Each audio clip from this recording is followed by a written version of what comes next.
iPhone 16a দেখে ফেব্রুয়ারি মাস চলে গেলে এখন মার্চে আসবে আরো 10টা আপকামিং ফোন। নাম্বার 1 ফোনটা হলো Asus ROG Phone 8। এটা আর্লি মার্চে রিলিজ করা হবে।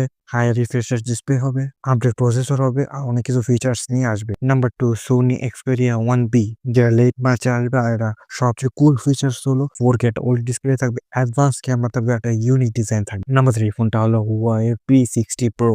এটা লঞ্চ হবে মিড মার্চের দিকে। আর এটা অ্যাডভান্স ফিচার হলো এটা ক্যামেরা, একটা কাটিং এজ ক্যামেরা হবে, মানে কুল একটা ক্যামেরা, 1 মিটারে একটা সেন্সার হবে। আর টার্গেট হলো প্রিমিয়াম স্মার্টফোনে রিপ্লেস করে। নাম্বার 5 Oppo Find X, যেটা আর্লি মার্চ রিলিজ করা হবে। আর এটা অ্যাডভান্স ফিচার হলো একটা অ্যাডভান্স ক্যামেরা হবে। Oppo সবসময় একটা ক্যামেরা দিকে ফোকাস করে, তাদের মেইন টার্গেট হলো ক্যামেরা টার্গেট। নাম্বার 5 ফোনটা হলো Xiaomi Mi 40, যেটা টার্গেট অডিয়েন্স হলো একটা অ্যাফোর্ডেবল প্রাইসের ভিতরে একটা প্রিমিয়াম ফোনে একটা প্রাইস দেওয়া। নাম্বার 4 স্যামসাং A56, যেটা একটা মিড রেঞ্জের ফোন স্যামসাং এ সিরিজের। আর এটা ফোনের জন্য অনেকে ওয়েট করছে।